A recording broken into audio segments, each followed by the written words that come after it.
Só no ano passado, Felipe, foram mais de 700 mil intervenções, segundo a Sociedade Brasileira de Cirurgia Plástica. E as mulheres jovens são as que mais procuram os médicos. Novo visual de Juliana foi um presente de aniversário pelos 18 anos. Os seios ficaram maiores graças a um implante de silicone. O desejo da filha foi acompanhado de perto pela mãe. Dona Lucilene pesquisou se a idade seria problema e informou-se sobre o procedimento e sobre os médicos. Fez todos os exames necessários e aí a gente viu que não tinha problema nenhum. Então vamos lá, presente de aniversário de 18 anos. Juliana não gostava do busto pequeno. Para ela, um incômodo. Eu colocava roupa, a roupa ficava folgada, daí tinha que botar sutiã com enchimento, botar... não, era muito ruim. Agora a jovem fez as pazes com o espelho. E para quem deseja retocar o visual, Dona Lucilene aconselha. A pessoa tem que se informar, né? Procurar um cirurgião, que ela tenha já alguma referência, que isso é muito importante, e eu acho que vale a pena, com certeza. Em Alagoas, Michele, foram realizadas pelo menos 800 cirurgias desse tipo somente no ano passado. E para 2007 o número deve ser 20% maior. É a estimativa da Sociedade Brasileira de Cirurgia Plástica. Sobre o assunto a gente conversa agora com o cirurgião plástico André Mendonça para tirar dúvidas aí sobre essas cirurgias. Bom dia, doutor. Muito obrigada pela sua participação aqui. Existe uma idade mínima exigida para fazer a cirurgia plástica? Isso vai depender do tipo de cirurgia proposta para cada paciente. Então, cada cirurgia vai ter alguns limites e algumas indicações específicas. Por exemplo, essa do seio, perdão, Felipe, essa do seio, que ela colocou a prótese de silicone, seria a partir de que idade? Isso você vai ter que fazer uma avaliação se a paciente já teve seus ciclos menstruais normais, se está tudo regular, se está com completo desenvolvimento mamário. E se ela chega a um certo ponto que ela não está mais desenvolvendo a mama, ela pode sim realizar o procedimento cirúrgico com 16, 17 anos sem nenhum problema. Isso vai depender do tipo de avaliação que é feito por cada paciente de forma individual. Então isso significa que não é qualquer pessoa pode fazer a cirurgia plástica? Não. Ou tem restrições? Não, tem restrições importantes. É importante que faça uma avaliação, que você discuta as expectativas que esse paciente está tendo da cirurgia, principalmente num paciente mais jovem, como adolescente, para que nós possamos discutir detalhes específicos, inclusive discutir complicações, intercorrência, para que o paciente vá para a cirurgia ciente do que pode vir a acontecer e dos resultados que nós podemos oferecer para ele. Muitas vezes a gente pode até contraindicar um procedimento cirúrgico. Uma das grandes modas ultimamente é a lipoaspiração. Principalmente as adolescentes estão loucas para fazer lipoaspiração, um pouquinho na barriga, um pouquinho no culote. Pode ser feito também seguindo essas recomendações que o senhor falou? Sim, segue umas recomendações bastante específicas. No caso da lipoaspiração, existem umas normas do Conselho Federal de Medicina bem determinadas com relação à quantidade de gordura que nós devemos tirar. Ela não deve ser considerada um método de emagrecimento, então a gente tem que selecionar e esclarecer o paciente disso tudo. Agora, muitas vezes o paciente ele é atraído pelo preço. Como saber que aquela clínica... obrigado, Michele. Aquela clínica, ela tem ela é correta, ela está completamente dentro dos padrões e das normas, e o profissional também está habilitado para fazer aquele procedimento. A gente deve fugir de anúncios milaborantes, isso é a primeira indicação que a gente orienta. Eu acredito que são 3 fatores importantes. Primeiro, procura saber sobre o profissional que está sendo realizando, se ele tem realmente a especialidade de cirurgia plástica, se ele foi treinado.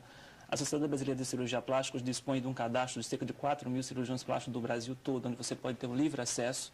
Também saber o hospital que está sendo realizado, se é um hospital que tem capacidade para atender emergência, urgência, ou uma clínica que tem essa capacidade.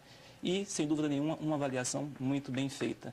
Essa avaliação não deve ter limite de tempo, tem que ser discutido de forma clara e ampla com o paciente. A anestesia também é muito perigoso durante a operação, né? Muita gente tem esse receio e acaba acontecendo problemas por pagar-se mais barato e não ter todo esse cuidado. Exato. Isso a gente tem que ter muito cuidado. A avaliação do anestesista é fundamental. Hoje em dia a gente faz uma avaliação prévia em todos os pacientes para que ele possa conhecer o tipo de anestesia, porque, como você bem informou, é um grande medo do paciente. Então, a anestesia hoje tem recursos muito avançados e o que traz uma segurança muito importante para a gente. Mas uma avaliação com o médico anestesista, isso é fundamental para qualquer procedimento cirúrgico, não só a cirurgia plástica, ao meu ver. Uma dúvida muito comum, a cirurgia na colocação do silicone na região do seio, ela atrapalha, compromete a amamentação? Não, essa é uma dúvida muito frequente, não compromete a amamentação porque a gente não vai comprometer essas estruturas anatômicas quando ela é realizada com determinadas técnicas específicas. Isso não vai ter nenhum problema. Essa é uma pergunta frequente e vou me adiantar também com a pergunta se pode ter o câncer de mama por conta da próstata de mama. Isso já está demonstrado que não. Apenas o rastreamento, temos que tomar alguns cuidados específicos do câncer de mama, mas não a prótese de mama não leva à formação de câncer de mama. Muita gente tem dúvida também se é preciso trocar a prótese com o passar do tempo. Isso a gente determina que a gente tem uma avaliação constante desse paciente. Nós falamos 10 anos, mas hoje em dia as próteses estão muito bem desenvolvidas, muito bem estabelecidas e a gente não tem alguma certeza que precisa trocar com 10 anos. Pode ser que não precise, mas a gente orienta que faça essa avaliação. Se daqui a 10 anos o paciente com uma prótese bem posicionada, sem nenhuma alteração, não precisa trocar. E a prótese ela poderia esconder algum problema, mascarar alguma doença, alguma patologia?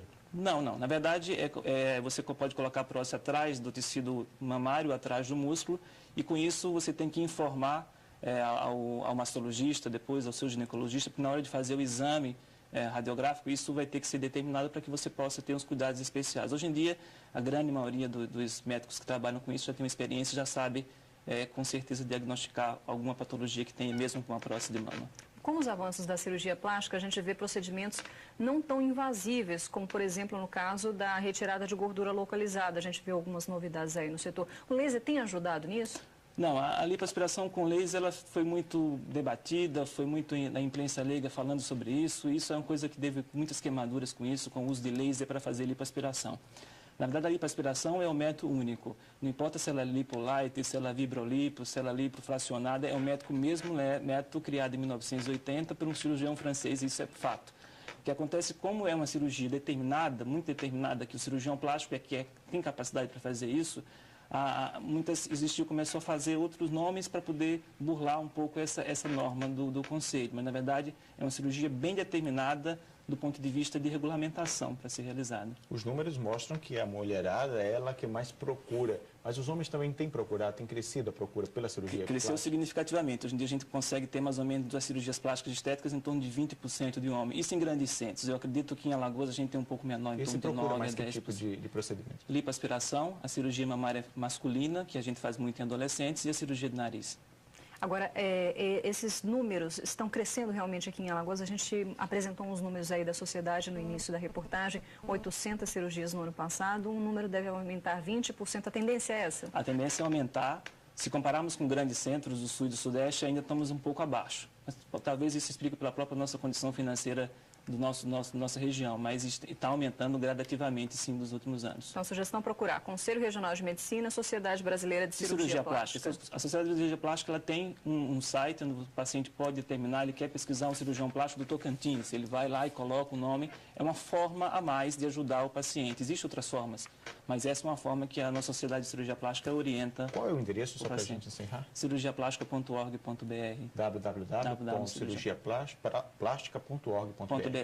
Então, André, muito obrigada pela sua participação. Tenha um bom dia. Eu que agradeço. Obrigado. A seguir, ambulantes desocupam